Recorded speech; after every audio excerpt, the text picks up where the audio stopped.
Hi, everybody. Thank you, Narit.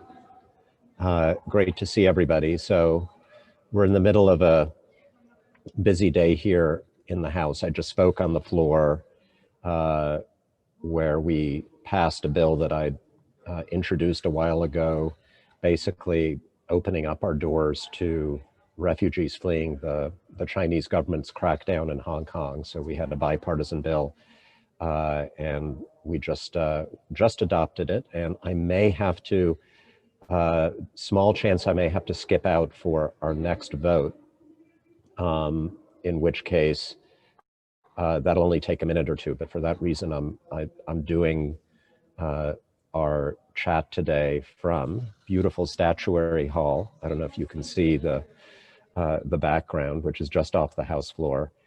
And I don't know, I'm a member of Congress. I figured I can do my Zoom here. Why not? So welcome everybody to my office for the day. I'll say a little bit about the big things that are on my mind right now. And the big thing is the thing that has been on all of our minds for the last 9 or 10 months. Didn't escape my notice that today is Pearl Harbor Day, when decades later, we still remember the tragedy of a day on which over 2,000 Americans were killed in an act that precipitated the Second World War.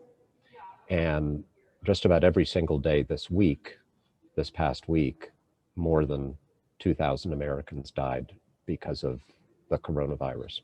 And somehow we have become inured to this. We should not be. We should be treating it as the crisis that it is.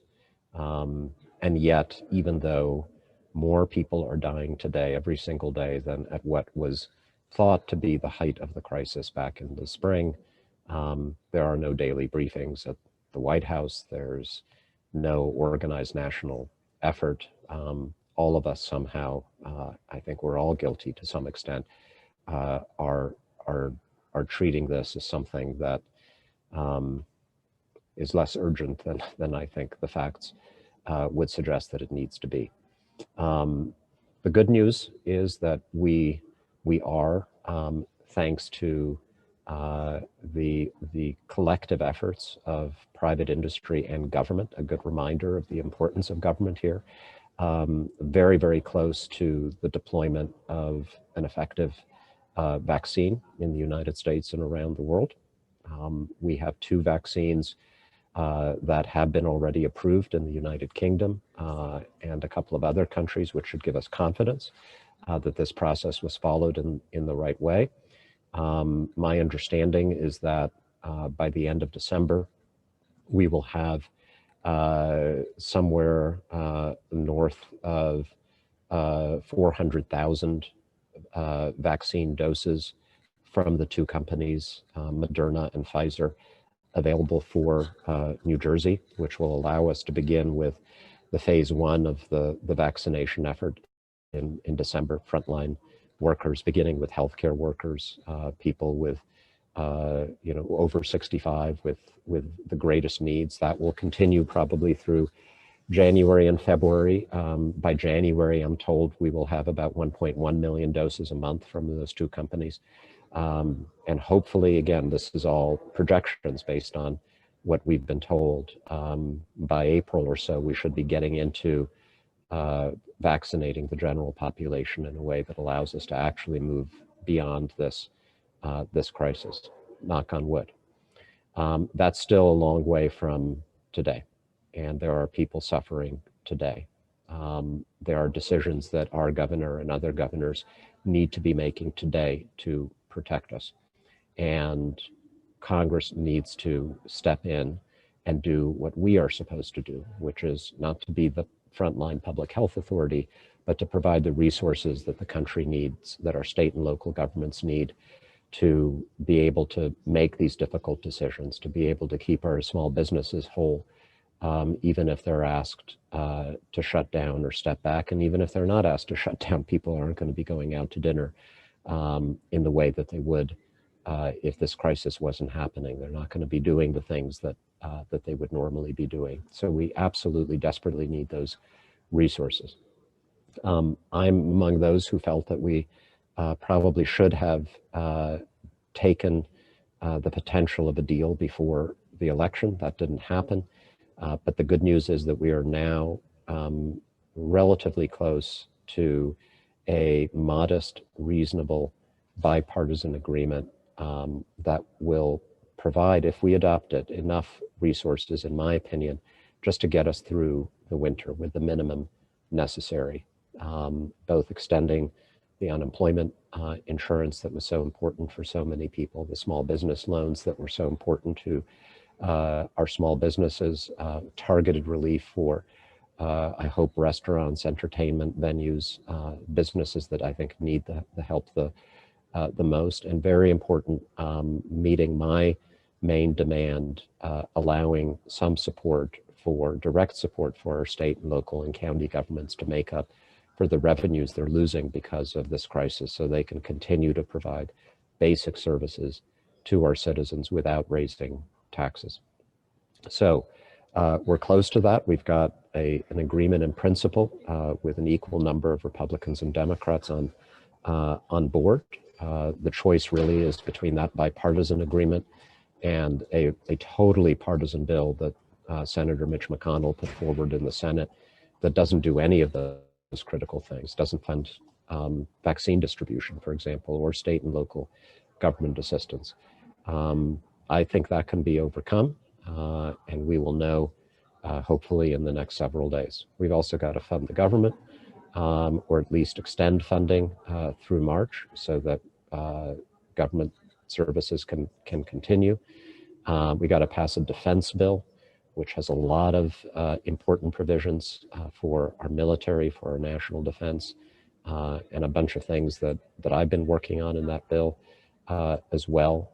A bill that I've been trying to get passed for more years than I've even been in Congress, to close the legal loophole that allows crooks of all kinds to set up anonymously owned companies registered in the United States, that allows them to hide their tracks, to evade taxes, to commit crimes, to steal money from their people if they're kleptocrats in a country like Russia and hide it in the United States.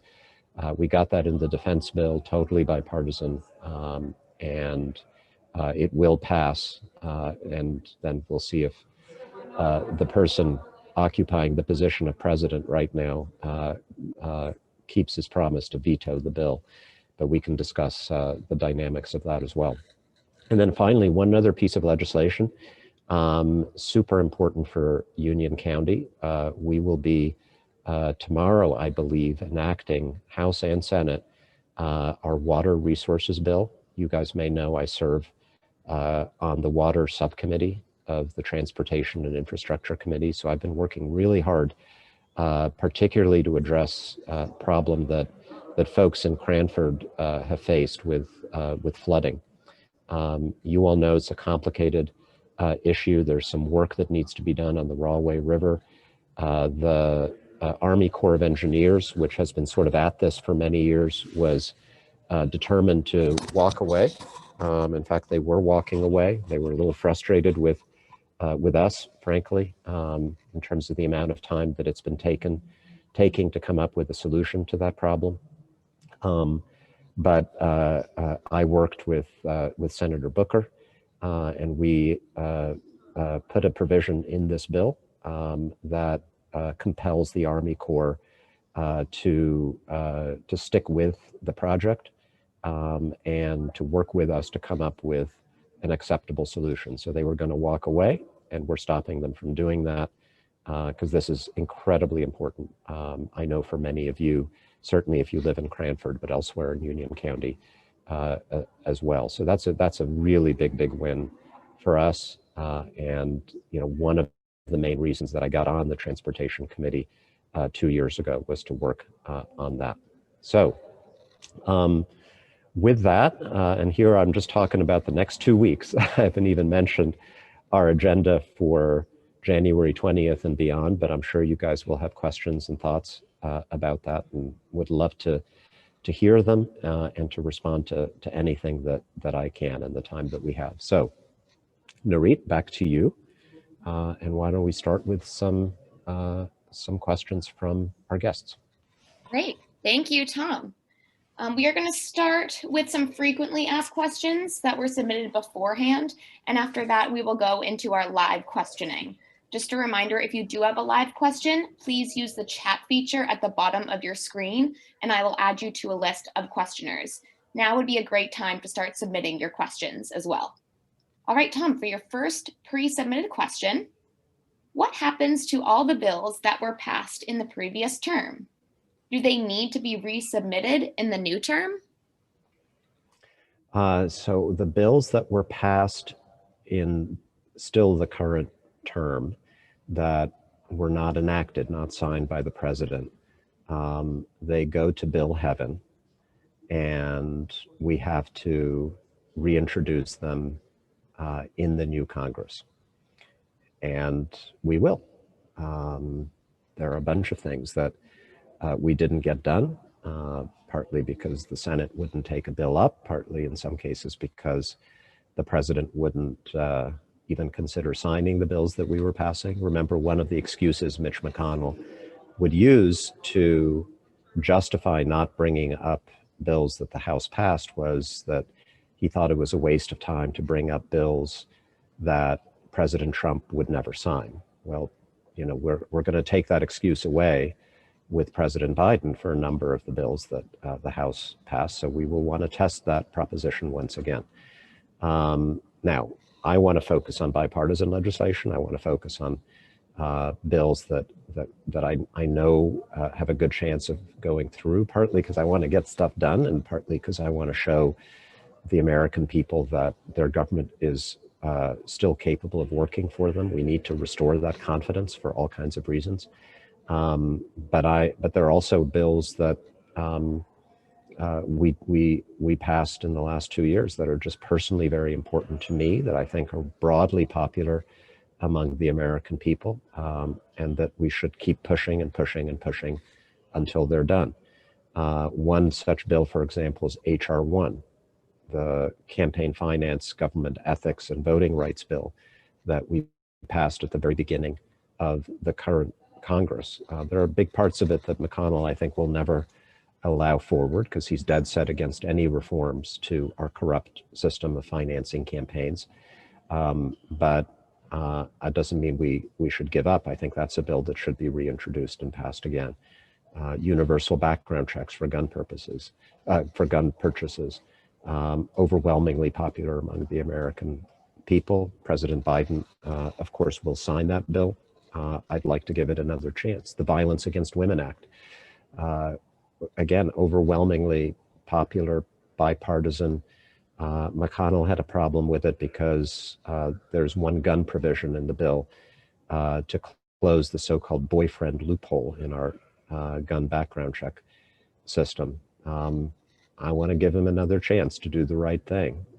Joe Biden was the author of the Violence Against Women Act originally in the Senate, so I know he will be a strong champion. So there's some things that we can and should lead with that I think can and should get pretty strong, immediate bipartisan support. An infrastructure bill, for example, but that shouldn't stop us from also passing legislation that may be more difficult, so long as it's the right thing to do and broadly unifying among the American people.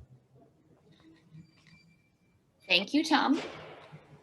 All right, we're going to ask Tom one more pre-submitted question, and then we will go into live questioning. We have some great questions coming in thus far, so please remember to use the chat feature at the bottom of your screen if you would like to ask Tom a question live.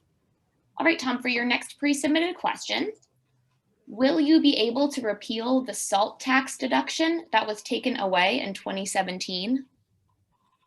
I am committed to it. As many of you know, in December of 2019, I helped lead an effort in the House to restore the SALT deduction, to repeal the cap that was put in place under the terrible 2017 tax bill. That was one of the bills McConnell did not take up. And I'm not optimistic that he will change his view on that, because that 2017 tax bill for the Republican leader in the Senate was a crowning achievement. That and his judicial nominations are what he looks to as the achievements of his last several years as majority leader in the Senate. What's more, I think a lot of Republicans just in the last year, even in the last few months, have really politicized the SALT issue. There's a lot of rhetoric in campaigns, not in New Jersey, but in other states, with Republicans running for Senate and House and railing against the SALT deduction as an example of a tax break for, quote, Democrat states or for blue states, which I find absolutely outrageous and wrong, given that, as many of you know, it's actually states like New Jersey that subsidize taxpayers in states like Kentucky and Tennessee, not vice versa. So in short, it's something I will continue to fight for. Democrats, by passing that bill in the House in 2019, we laid down a marker that any consideration of tax reform going forward has to take the SALT issue into account in some way. But you know, I'm always going to try to be realistic with you guys. If McConnell remains the majority leader of the Senate, and of course that depends on the outcome of this upcoming Georgia election, it is, as a practical matter, going to be harder to get that kind of legislation to Joe Biden's desk. Not impossible, because compromises get made all the time, deals get cut, but certainly harder. If control of the Senate changes because of the Georgia election, then that creates more opportunities. Great. Thank you, Tom. All right, we are going to begin our live questioning. Again, if you have a question in regards to a federal agency that is something with the Small Business Administration or the New Jersey Department of Labor, please email the email I'm currently dropping into our chat right now. A caseworker will get back to you after they look into your case or look into your email. All right, for our first live questioner, we have John from Garwood. John, can you hear us? I can indeed. Thank you. Well, Congressman, thank you so much for supporting that Water Resources Development Act. It's been a long time coming. I know it's an inch forward, but that's an inch more than we've gotten in a while. So kudos to you for that. And congratulations on being elected to your second term. We had them all the way. I was never in doubt. At least it's not the Iowa 2nd District where they're going to pick a name out of a fishbowl or something. It's a six vote margin in that Iowa district, and we've got another one in upstate New York that's a 12-vote margin. So, exactly. You know, every vote counts is not it's a cliche, but it's the right one. So you had a landslide in CD7. I wanted to echo and support and let you hear right from a constituent what you mentioned before, and that is, I know I'm preaching to the choir, but I expect bipartisanship from you. I expect you to be a leader, even more so in your second term. I expect you to find more Denver Rigglemans in both the House and across the hall to the Senate as well. It's not going to be easy, and I'm going to make the assumption you're not going to have control in the Senate. But I would really like to see law get passed, not bills. So along those lines, when you co-hosted that forum with Representative Sarbanes a little while back, I was thinking back to the legislation. It was really the landmark for his dad, the Sarbanes-Oxley Act. And if he could get that through in 2002 with that crazy Congress that we had back then, that sweeping financial reform that did not have unanimous support when it started in the House, that was a struggle along the way, you can do it. And if anybody can do it, I know you can. I heard you mention HR 1. Yeah, I think it's a bit of a kitchen sink, and you know, there are things we absolutely have to do. I don't think statehood for DC, much as I'd love to see it, is one of those things. But as we saw in this last election cycle, we have a system that has got to be fixed. So I know we've got the right man in place. I hope you'll carry forward in that spirit of bipartisanship. And I wish you the best of luck in the upcoming term. Thank you, sir. Look, I agree with all of that. We can't underestimate how hard it's going to be. Denver Riggleman, you referred to as a wonderful guy, many ways very conservative Republican from Virginia who I worked with to pass that resolution condemning QAnon. Well, he's not going to be in Congress next year because his own party booted him out for presiding over a private same-sex wedding in his district of all things. And we're going to have a QAnon member from Georgia elected and serving in the House of Representatives. That said, I think we've shown just in the last couple of weeks that there are still sane, practical, decent folks on both sides of the aisle who can come together in a crisis. We've done that by forging this bipartisan COVID relief package.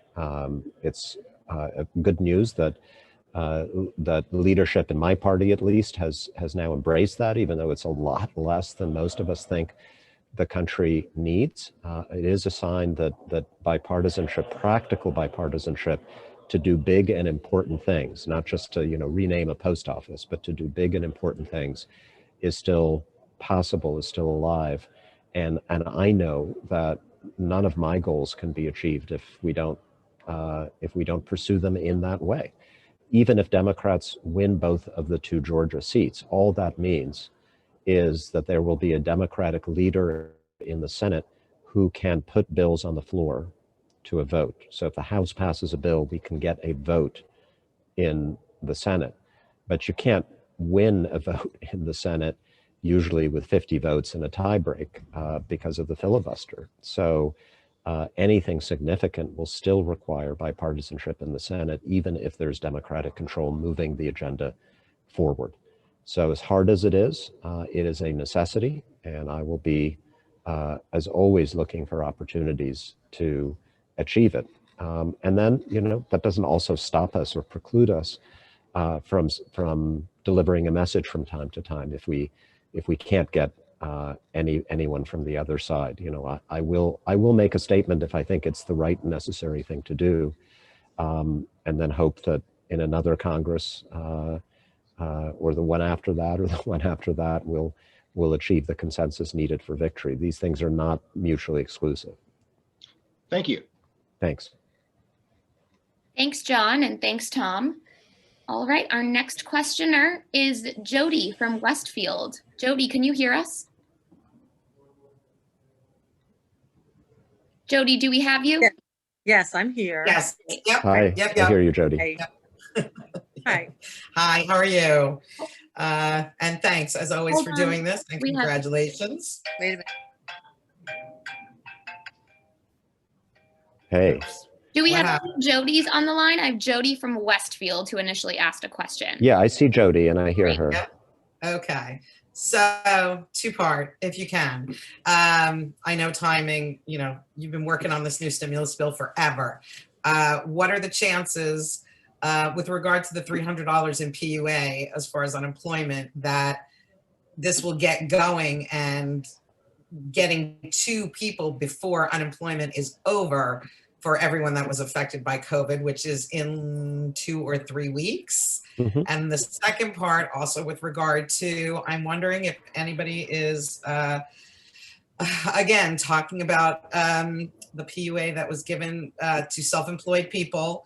The Wall Street Journal wrote an article that stated nobody's weekly rate was changed, or hardly anyone's weekly rate was changed based on tax information, and that self-employed people are being paid 70% below the poverty level, which we all feel. What we are getting, while we are grateful, is not helping to keep our businesses alive. It's just not. Yeah. So in answer to your first question, the answer is yes to your first question. Like if we get this deal, it will include that. That's a core part, just absolutely fundamental part. And I don't think there's a lot of argument about it. There's still a little bit of in time so that people don't have to yeah, well, we refile. all, yeah, the name of the game here is we got to get this done now, because we know that there are a bunch of things that are expiring. There are other things like, protection against eviction, for example. Right. There's a student loan deadline as well, that the administration just extended by a month, which is nice, but Congress has to step in to make that longer lasting. So we understand the timing, the time pressure that we're under, which is why we're racing to get it done now. The only thing, I can't promise you that we will succeed, right? Because until you have, you don't know. But we've made a lot of progress in the sense that, there was this behind the scenes bipartisan effort to craft this compromise, and we got our leadership on board, which was not a given. Generally, I support Speaker Pelosi. I work very, very well with her, but there is sometimes a reluctance in our leadership to go for things that are kind of generated from the bottom up rather than the top down. This came from the bottom up, and Pelosi and Schumer did the right thing. They embraced it, and that's now the basis for negotiation. And the only other alternative is something that's just totally unacceptable and 100% partisan, and that's this McConnell bill that he's been peddling for a while. And I think something that has Republicans and Democrats united together in both the House and the Senate, not all of them, but a substantial number, I think definitely beats a totally partisan bill. So, I hope it happens. I think it will, but I can't be sure until I see it. The arguments in drafting the bill, though, I don't think have anything to do with the unemployment piece. They're more on the state and local, and the very controversial insistence by some of the Republicans to have some liability protection for businesses in the bill, which we're willing to give a little bit on, but not as far as some of them want to go. And then, your second question, that's something that I want to look at. I know it wasn't perfect. It was a step forward that self-employed people were, of course, included in the first place, because normally you wouldn't be under our unemployment insurance system. But I also know that it wasn't optimal, and so let me look into whether there's anything. I haven't actually seen the text of this bill because it's not been shown to us. We just saw the top lines, like how much money for each item. That's what was negotiated. They're now drafting the actual text of the bill, which provides an opportunity to make improvements in how things are implemented, and we have not yet seen that. Gotcha. Thank Thanks. you. Great. Thank you, Jody. All right. Our next live questioner is Deborah H. Deborah, can you hear us? Yes. Great. First of all, thank you for this wonderful opportunity and congratulations on your recent reelection. Thank you. We're very happy to have you as our representative. So my question today is for people who have their own small businesses and are looking to find out about loan forgiveness, specifically for pandemic-related loans that they took out to make the needed changes to be able to reopen, but are struggling and in fact might possibly even have to shut for a while. Do they go to a state or local resource, or is there some federal resource? I know things are not happening right now, but if there is any help for someone looking for this type of loan forgiveness, what is your recommendation where they should go look? Yeah, so if they received a PPP loan, that's the federal program that we provided under the CARES Act, then as long as they met the requirements, which basically involved spending the requisite percentage of the loan to keep their employees on payroll, then they qualify for forgiveness, and they should work with their banks to ensure that they don't have to pay back that loan. And if they're having any difficulty with that, if they have any questions that are not being answered, then absolutely they can reach out to our district office and under the casework make a casework request to our office, and we will look into it, go to bat for them, answer their questions. We are trying to renew and extend the PPP program in this compromise bill that we've been discussing. So if this passes, then there will be another round that those small businesses in need can take advantage of.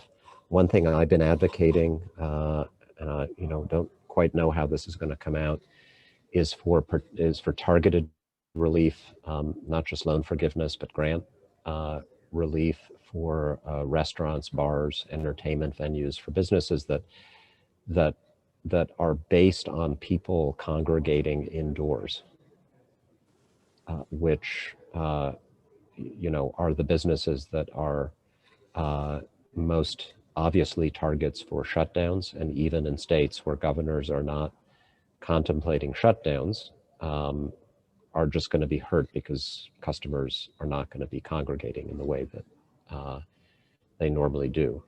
Certainly shouldn't be congregating. So I'd like to see something in this bill that does a little bit extra for those small businesses. Meanwhile, there are state programs, which, there's not as much money, although some of what the state has done, actually a lot of it has been funded with CARES Act funding. So it is kind of indirectly federal support that we were able to provide. And that would, for that you need to go to the state. Our office can answer questions about those programs, but we're not as directly involved in that. So thank you. This is wonderful information. So when you say hopefully renewing and extending the PPP CARES Act funding and looking at relief for businesses that have people congregate indoors, will that also consider certain professions, say dentists? Yes, dentist's office qualified for PPP from the outset, and I know many of them took it. So if we're successful, that will be available again. The good news is that we're not, I did note that the number of cases and deaths is as bad or worse than anything that we've experienced. But, in terms of economic shutdowns and conditions, we're not where we were in March. I don't think anyone is contemplating a complete and total shutdown of businesses. It's going to be more targeted. And so I don't think we need to be, we don't need to be bailing out the entire US economy for the next 3 months, but we do need something to get us through this very difficult period, knowing that there's light at the end of the tunnel with these vaccines. Okay, thank you again. This has been very helpful. I appreciate it. Thank you, Deborah, and thanks, Tom. Our next questioner is William. William, can you hear us? Yeah, I can. We have William T. William T is our. Sorry. Yeah, I can hear you. William Farr from Summit. Hey, sorry. William. But, my question was, given, all the activity around COVID now, are there any plans beginning to formulate on an initiative to begin to move Biden's healthcare proposals into legislation and begin the process of trying to legislate his healthcare reforms? That's part of the question. The other is more immediate, are there any anticipated actions on healthcare where we can give people more immediate access to insurance who've lost it because of loss of employment? For example, reopening the exchanges, providing greater subsidies for people on the exchanges, even, really early consideration of some type of public option as a look. And another third part is there any investigation or look at what's happening with private insurance since paradoxically in this pandemic, they are going to probably have one of their most profitable years ever. And what can we do to bring back some of that money to premium payers or other payers in the insurance market? Yep. So I'll start with the question about the exchange. So back in the spring, we New Jersey asked the federal government for a special enrollment period for people who needed to get Affordable Care Act protection at the height of the pandemic. If you lose your job, you can always get enrolled under the federal rules. So people who lost their job because of the pandemic were able to enroll at any time. But the administration refused our request to allow a special open enrollment period. The good news is that under the Affordable Care Act, states can choose to set up their own ACA exchanges. And since then, New Jersey has set up, and it's now up and running, our own state ACA exchange, which allows New Jersey to make that decision for itself. So, in any situation like that may arise in the future, New Jersey will be able to say, folks can enroll in the ACA. And I'm sure that we will, had we had that control back in March or April, that's exactly what we would have done. As far as broader healthcare reforms, I ran on it twice. Vice President Biden, President-elect Biden, ran on exactly the same thing that I ran on, which is opening up to all Americans the freedom to choose a public option like Medicare. It is a sensible idea. It's a market-based competition idea. Insurance companies are making tons and tons of money, as you say, nothing wrong with that. But there's also nothing wrong in subjecting them to the competition, the full competition of the marketplace, which would, I think, involve giving people the choice to go for a public option if that works better for them. That is the way, if we believe in capitalism, that is the way to keep prices down in a market economy, by giving people more choice and more freedom. So I hope we do that. I know Biden supports it. Once again, we have to consider the politics in the Senate. I think there is majority, even right now, there's more than 50 votes in the Senate for taking the next steps to shore up the Affordable Care Act, to make it stronger, better, more equitable. And the majority leader just will not allow a vote on any of those questions. So we can demonstrate that we have 53, 54, 55, however many votes. So the Georgia election, for better or worse, I know maybe you expect me to say we'll fight and we'll get it no matter what, but the reality is that elections do have consequences, and it does matter who controls the floor agenda in the Senate, who can decide what bills get a vote or not. If we have a majority leader supportive of additional healthcare reforms, that's a better position to be in. If not, well, yeah, we'll still fight and push hard and advocate for reforms that, after all, the overwhelming majority of the American people do support. Very few people want to repeal the ACA. Very few people want to take healthcare protections away from their neighbors, their friends, and their families. We want to make the system better, and I hope with a president who finally agrees with that, I hope we will have a chance. Well, I want to clarify one thing. When I talk about profits, I'm not in insurance. I'm not talking about typical profits. These are extraordinary profits in the face of the pandemic because of the drastic reduction in elective procedures. Yep. So these medical loss ratios have fallen, which means they're paying out a very small, much smaller percentage of premium. Yep. That needs to be looked at specifically, and even some type of premium refund legislation looked at? It's a really interesting thought, and I'm going to go back and talk to my team about that. There's no look there. There are a lot of people who took a hit during this pandemic. There are some industries and people who did very, very well.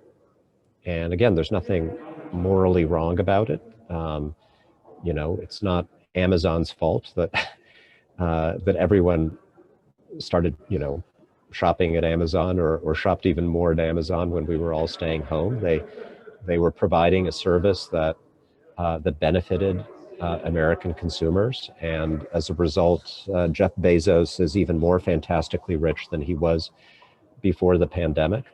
But that said, you know, I think they ought to give their workers hazard pay, which they stopped doing, and it, you know. But also realize, you know, even the Affordable Care Act has limits on the medical loss ratio of 15 and 20%. Mm-hmm. We ought to use those at least as benchmarks to say, look, if you go beyond these, you're really gouging the public. It's an interesting idea. I know Elisa Ramirez is on our call. She's my legislative director and who handles healthcare issues. So we'll have a conversation about that. Okay, good. Thank you so much, William. Yeah. Thank you, William. Thank you, Tom. Our next questioner is Karen. Karen, can you hear us? Karen. Yes, I can. Karen. Karen. Karen with a C. Oh, Yeah, wrong Karen. That's me. Karen with a Hi. C. You can hear us, correct? Yes. Can you hear me? Yes. Hi, Karen. Hi. Hey, do you have a question, Karen? Yes. Two questions. I'm concerned about all the policies that have been put into place in the last 4 years and wondering what you feel like how far we will be able to go to reverse a lot of these dangerous policies, such as taking away environmental safeguards, withdrawing from international treaties, and things like that. Sure. So we're going to have a new president, obviously, and many of the things that President Trump did by executive order on his own authority, by definition, are things that a new president can reverse by executive order or under his own authority.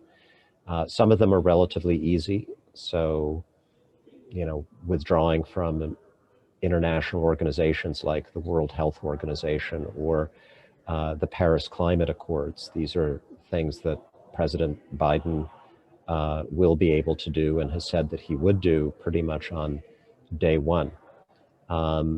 Other changes, for example,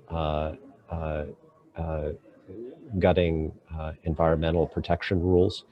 There are procedures for changing rules in the federal government. You can't just do it overnight. President Trump went through a process of sorts, the legal process.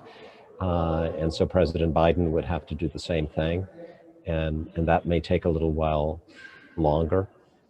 Congress also has the authority to overturn, to pass a resolution overturning rules that were put in place by the previous administration within a few months of the election.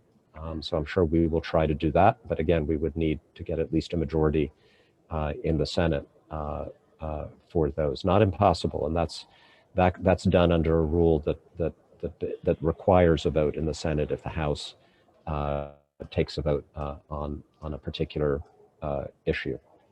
So, you know, again, we'd have to go issue by issue, case by case. But most of the things that President Trump did under his authority as president by executive order, President Biden will have the opportunity, if he chooses, to work with Congress to overturn. Okay. Thank you. Thanks. Go ahead. And I think, you know, you mentioned the environmental regulations, I think that will be that will be an area that I expect the new president to focus on very, very intently. Are there any things that were put in that were very bad that are going to be very hard to overturn? You know, on the environmental side, not necessarily, no. I think from my point of view, we still paid a price because we lost 4 years during which we should have been making progress, particularly in addressing climate change. And instead we went backwards, and the planet can't afford, in my opinion, more years of delay. So that's, you know, I guess that can't be reversed, right? We can't get that time back. But the policy decisions absolutely can, and I think mostly will be reversed. And, you know, on environmental issues, my main goal is to try to make the fight against climate change a bit more bipartisan in Washington. And I know that may sound naive given where the Republican Party has gone on these issues in the last few years. But there has been a sea change just in the last 5 or 6 years in attitudes in the business community among America's leading corporations on the importance of tackling climate change. Most of the leading corporations in this country, including many of the oil and gas firms like ExxonMobil, have said publicly that Joe Biden should go back into the Paris Climate Accords. They've said that we need to pass serious legislation. They prefer market mechanisms like a carbon tax or cap and trade, but serious legislation to reward companies and consumers who make the transition to clean energy, to create those incentives.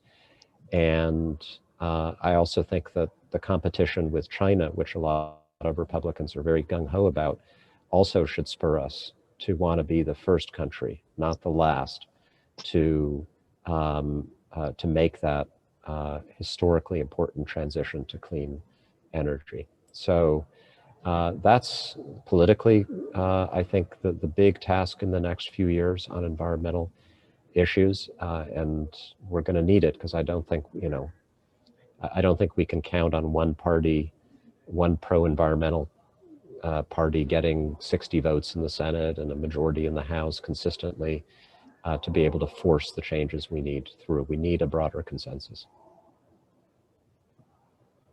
Thank you very much. Thank you, Karen. Great, thank you, Karen. Just a reminder, when you do submit your question, please also mention the town you are from. We have multiple Karens, multiple Deborahs, multiple Williams, and it will help streamline the questioning and move forward with our questions that way. That being said, our next questioner is Bill from Westfield. Bill, can you hear us? Yes, I can. Hi, Bill. Hi, Tom. Good to see you again. Congratulations. Thank you. What a relief. So my question is about the damage that Donald Trump is doing to American democracy by refusing to concede, and even worse, by casting doubt on the fairness and validity of the election, claiming that it's stolen. And this seems like the kind of a slow-moving coup attempt, you know, that who knows where he'll stop. And I'm wondering, what permanent damage do you think is being done, and what can the Congress do to reverse it? Sure. So first of all, there's not going to be any coup. Joe Biden won the election. In fact, he won it by a bigger margin, it looks like, than any candidate challenging an incumbent president in the history of the United States. And on January 20th, he will be sworn in as our next president and recognized as legitimate by all the institutions of our government, our courts, our military, the Congress, and everybody working for the federal government. There's nothing that anybody can or will do about that.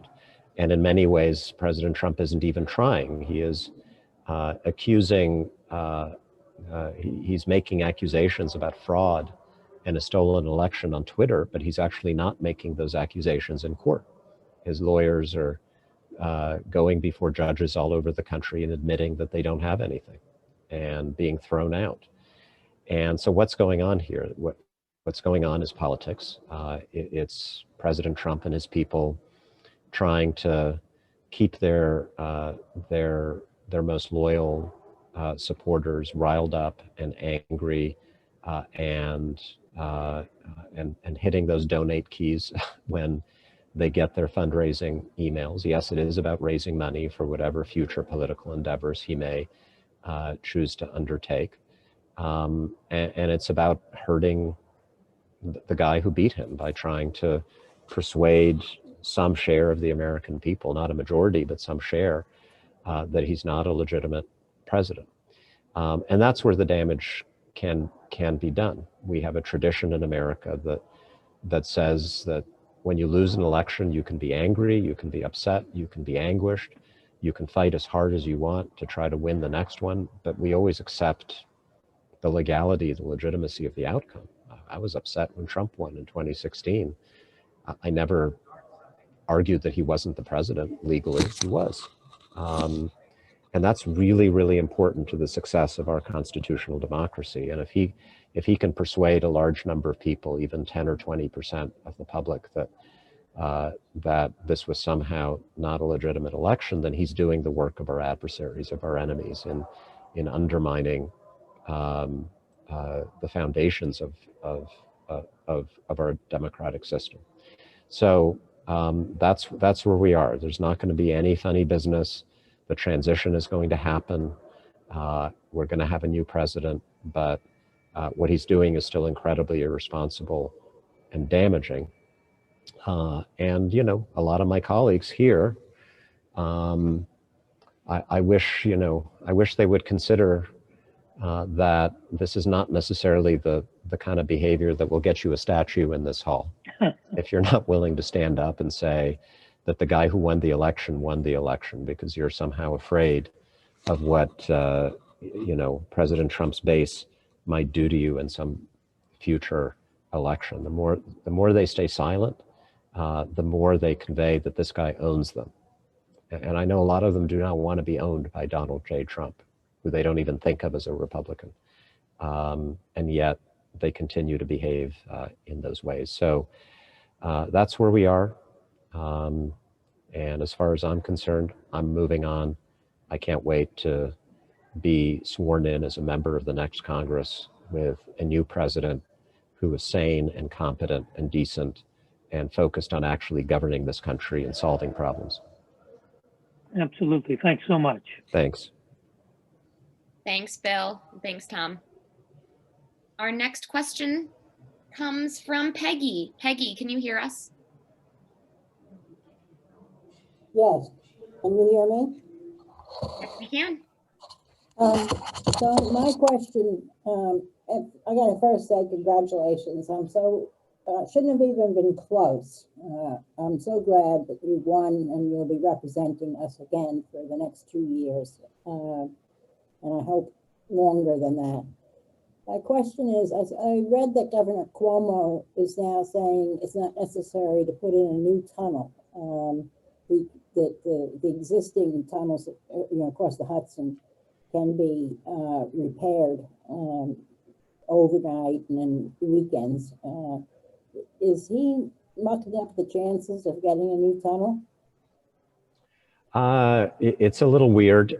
What he said was, he suggested that it may be possible to fix the current Hudson River Railway Tunnel while continuing to use it. So, the trains would run during the day through both of the tubes. And then at night and on weekends, they'd shut one of the tubes and do work on it. The problem with that concept is that the work is not just like simple repair work.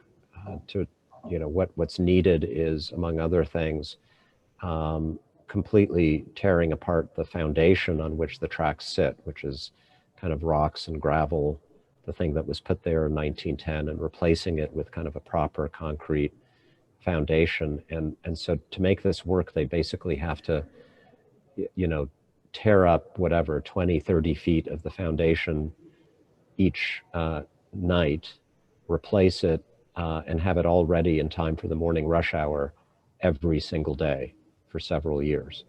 And, you know, if you believe that that can be done without constant commuter hell, I've got a tunnel under the Hudson I want to sell you, I guess. It just doesn't make a lot of sense to most people who've looked at it. So, look, if you could convince me that there's a simpler, cheaper way to, faster way to do this, of course I would be for it. But I'm not convinced. Most of the experts aren't convinced. I'm sticking with what I think is the sensible approach, and that is building a new Hudson River tunnel, then closing the current one, fixing it properly, and then we have 4 tubes rather than just 2. And remember, this is not just about repairing the existing system, it's also about expanding capacity so that we can actually have things like, you know, 1-seat ride on the Raritan Valley line at rush hour, and expanding service to western part of my district that needs more, and other good things. So that's where we are. Joe Biden supports, as far as I can tell, the Gateway project as it has been proposed. I've been in touch with his transition team. I want to try to, I'm hoping we see some early action to get rid of the blockages that the Trump administration placed in the path of this project. There's stuff that Joe Biden can do to get it going without any new legislation or any new money from Congress. Eventually we will need more money, but to get it started, he can do it just by taking some administrative steps to get rid of the, you know, the obstacles, the artificial obstacles that Trump and Elaine Chao created. Congressman. Thanks. Thank you, Peggy, and thank you, Tom. And just a reminder, we're going to try to get through a few more questions here, but if you do have a question, please use the chat feature at the bottom of your screen. I see a few of you had your hands raised, so please use the chat feature and type your question in that way. All right, our next questioner is Deborah N. Deborah, can you hear us? Yes, I can hear you. Hi. Hi, Deborah.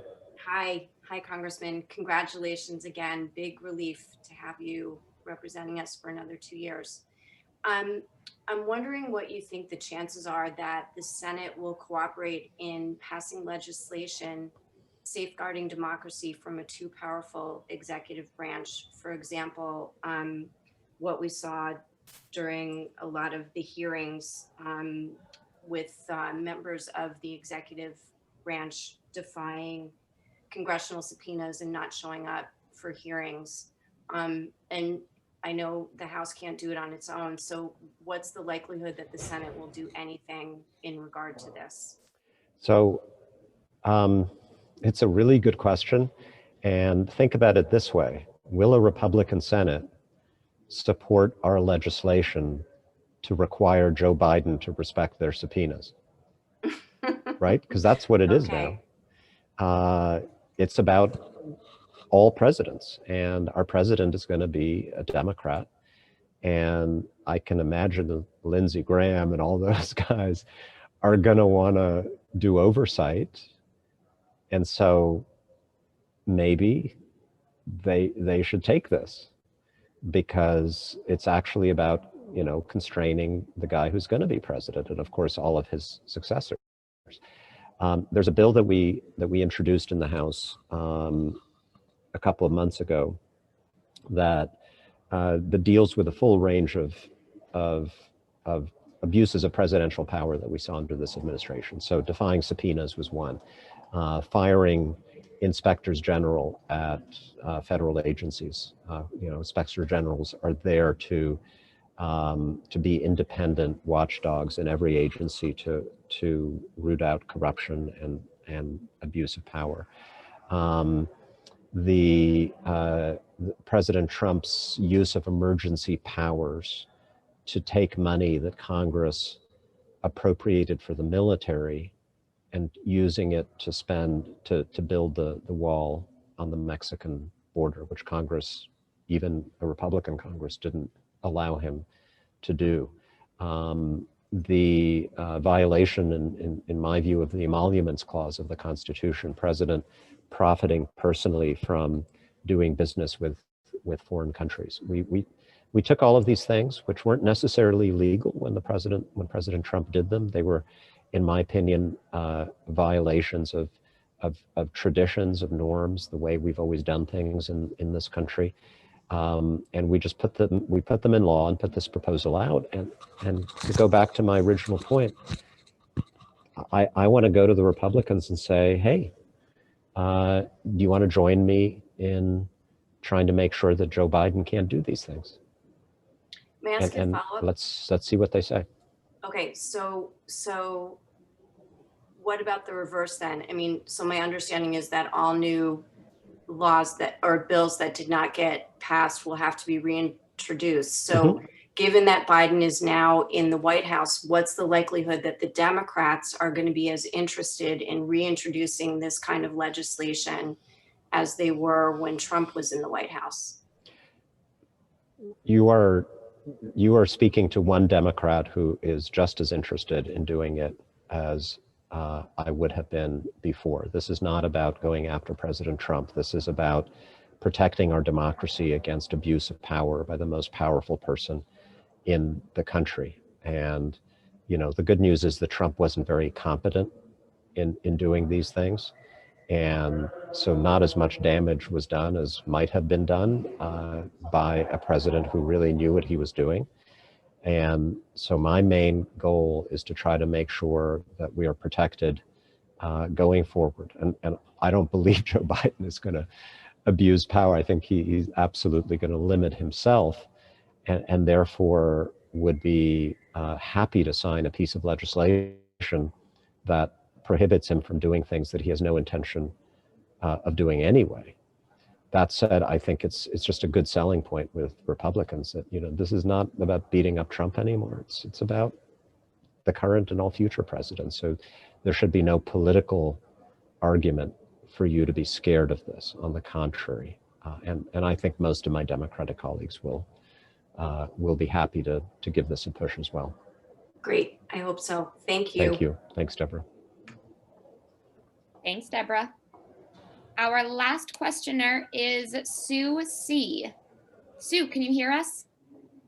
Yes, I can hear you. Hi, how are you? And Congressman, I am so thrilled that you are reelected. You are truly representing this congressional district in such a fine manner. And I just feel so much, I don't want to say pride, but I'm just very grateful that you ran again. Now, my question to you is, I'm concerned about your well-being. And I had heard via you and via the news that you were threatened by QAnon recently. Can you speak on that? I'm very upset about that. Well, I'm just fine. Don't worry. We last, well, before the election, I was going to say last year because it seems like a year has passed, but not very long ago, I led with my Republican partner, Congressman Riggleman, a resolution condemning QAnon and these ridiculous conspiracy theories that it's spreading through the country. And you know, there was an issue in our campaign as well, in the House race in our district, where there was an ad that one of the national Republican groups put up that kind of echoed QAnon conspiracy thinking. And those two things together produced a very toxic situation.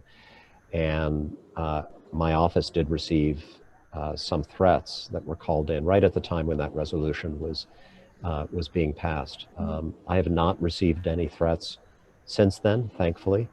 That doesn't mean that there isn't a threat out there. In fact, my good friend Denver Riggleman, who, as a Republican who has been willing to speak out about this, has gotten a lot of media attention, very well deserved, he has continued to get really awful, vicious threats directed at him and his family.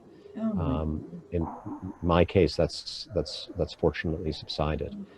But look, this is the profession I've chosen, and I'm not going to do this job and fail to stand up for things just because there are crazy people out there. My job is to represent you and to try to get a gateway tunnel and to try to deal with the flooding in Cranford and to work on the salt deduction, but it's also to try to stand up for what I think all of us in our community believe to be right. And if there are some nutty people out there, potentially violent people who are upset about that, then I guess that tells me that I'm doing the right thing. And so that's where it is. But I don't feel any particular,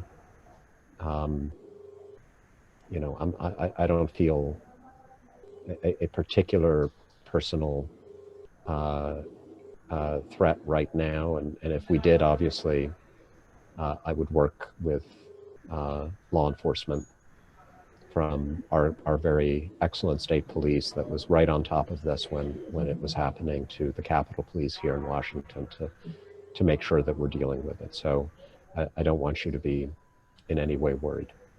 Is there anybody that we could contact, write to, whatever, communicate with to, I don't know, get rid of this group, make them powerless? So it is not the first or the last movement that that fosters and then exploits fear and paranoia. This is the oldest scourge, fear and hatred of the other. The belief that there is some secret cabal that is in people's minds associated with some minority group, whether it's Jewish Americans or African Americans, or in any society there's another, right? And that group or the cabal behind it is somehow controlling our lives and responsible for every confusing thing that happens in society. That's always been there, right? And it always will be. And you combat it by trying to make sure that good leaders in society stand up to it and make clear that it is false and wrong. And right now, we also have a special challenge with regard to technology, the technology of social media that helps this poison to spread, that divides us into these filter bubbles, these alternative realities in which all of us are convinced that what we see on Facebook or Twitter is the only reality, and that everybody else who doesn't see what we see is crazy. And like that's a huge project for me in this coming term, grappling with how government can appropriately regulate the social media landscape without violating the First Amendment, without violating people's right to be stupid, people's right to tell lies, right? It's one of our most fundamental rights in America.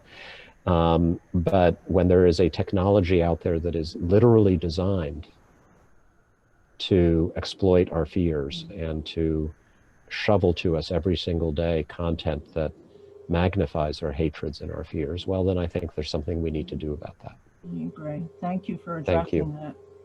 Thank you. Be safe. Thank you so much. Thanks, Sue, and thanks, Tom. And thank you everyone on this call for such great questions and for being patient with us. Tom has to go back to vote soon, so I am going to turn it back over to you, Tom, for some closing remarks.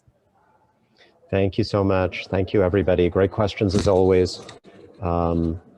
We are well on our way to a new congressional term. And of course, I'll be doing these gatherings as often as I can, just as I did in my in my first term. We'll keep doing them virtual as long as we have to. We'll start doing them live the moment that we can. I always enjoy it. I get, as you've seen on just this call, I get good ideas. Your priorities become my priorities.